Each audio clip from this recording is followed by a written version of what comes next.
How is the government going to monitor all this? Every household wants to know what is the savings that they will actually benefit. Obviously, the government is very clear that.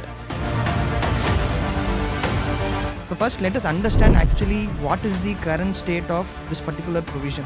What we deal today is with regard to the GST law. So that, I think the bottom line is very clear in some of the professional circles, is that this anti-profiteering provision.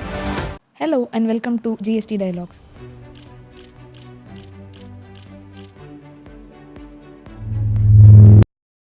This is a series of videos where we are going to focus on practical solutions to the problems that are arising under GST. Sir, first I would like to ask you a question. With GST 2.0 in place, there's a lot of rate revisions that has taken place and everybody are happy about it. But tell me something, how is the government going to monitor all this? The intention of the government is very clear that they want to pass on this credit benefit to the consumers.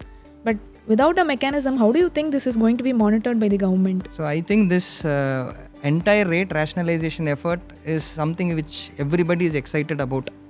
Every household wants to know what is the savings that they will actually benefit and what is the money which will be left in their pocket compared to the earlier spending which they used to do. So now with this kind of a rate revision, obviously the government is very clear that the benefit has to be passed on to the end consumer. So the general understanding in the industry and maybe in some of the professional circles is that this anti-profiteering provision, which is there in the CGST Act section 171, is no longer in existence. So maybe that is becoming a basis for them to have this kind of a deliberation whether there is a mandate in the law that I need to pass on this benefit to the end consumer. So first let us understand actually what is the current state of this particular provision.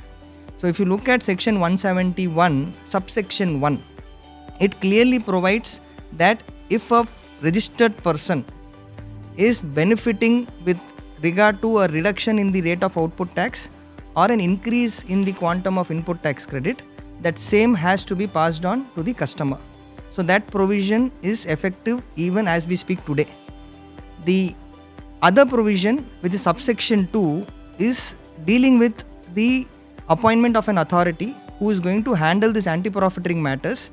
They will be taking up these applications which are being filed before them, evaluate whether this particular case is a fit case where the registered person or the manufacturer has not passed on the benefit to the end consumer.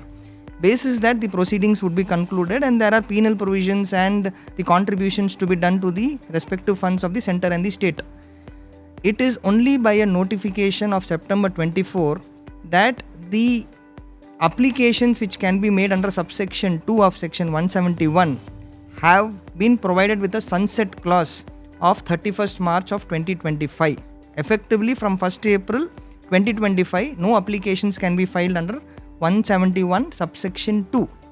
But the relevance of 171 subsection 1 still continues, it is still effective. It is only a matter of time, I feel, that this proviso to 171.2 provides that the central government, by virtue of a notification, basis a recommendation of the council, can decide on the date from which the said anti-profiteering committee or the authority cannot entertain an application. So it is only a matter of time that this provision may get amended where the powers would again be given back to the authority to entertain the applications. So that being the case, I think it is something which is still open. In my view, anti-profiteering still exists to continue. It is only a matter of time. If the government feels that this benefit is not being passed on, this notification may again be issued for allowing such applications. Since you have told that anti-profiteering mechanism is still in place, meanwhile we are also receiving multiple instructions from Legal Metrology Act and multiple other enactments. How do you see that, sir? So those instructions from the various ministries and departments of the government are merely to take care of the compliances of those respective laws, whether it is with regard to labeling or whether it is regard to certain specific products. So I think that is an independent requirement under the independent laws.